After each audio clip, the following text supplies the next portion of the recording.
हाँ जी स्टूडेंट्स, तो आज का जो हमारा टॉपिक है दैट इज लियोनटिफ इनवर्स मैट्रिक्स।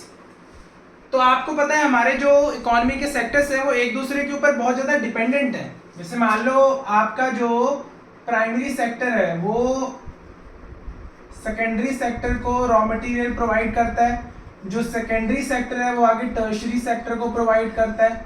तो ये इनके आपस में जो है इंटरकनेक्शंस हैं, ठीक है। फॉर एग्जाम्पल जैसे मान लो कि एक जो है क्लोथ को प्रोड्यूस करना है। अब क्लोथ को प्रोड्यूस करने के लिए हम स्टार्ट हो जाते हैं कॉटन से, ठीक है। तो कॉटन जो है वो एक फार्मर जो है वो प्रोड्यूस करता है और वो कॉटन जो है वो बेसिकली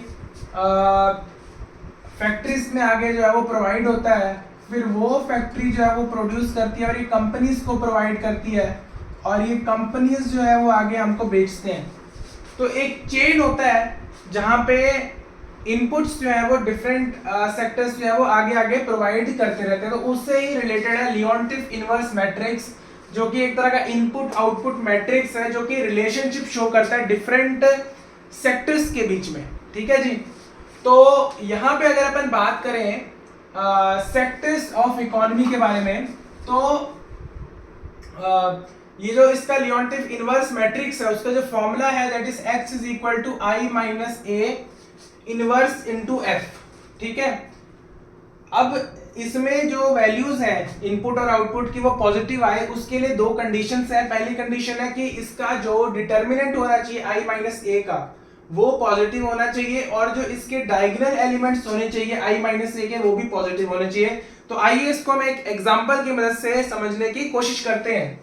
फॉर एग्जाम्पल जैसे मान लो अगर आपके पास जो A मैट्रिक्स है वो आपको ऐसे करके बना के दिया हुआ है, I माइनस A आपने निकाला वो ये आ गया।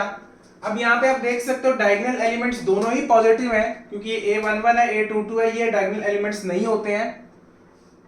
तो यहाँ पे आप देख सकते हो I माइनस A का जो डिटर्मिनेंट है वो कैलकुलेशन के बाद में पॉजिटिव आ गया, ठीक है। तो इस तरह से हम क्या करते हैं, हम हॉकिंस साइमन कंडीशन को सेटिस्फाई करने का जो चेक का प्रोसीजर है वो फॉलो करते हैं। तो इसमें ये दो कंडीशंस हैं, i माइनस a का जो डिटर्मिनेंट है वो पॉजिटिव होना चाहिए और डायगोनल एलिमेंट जो है वो पॉजिटिव होना चाहिए, जो कि हमने यहाँ पे एग्जांपल की मदद से समझने की कोशिश करी। आई होप आपको ये चीज समझ में आ गई होगी।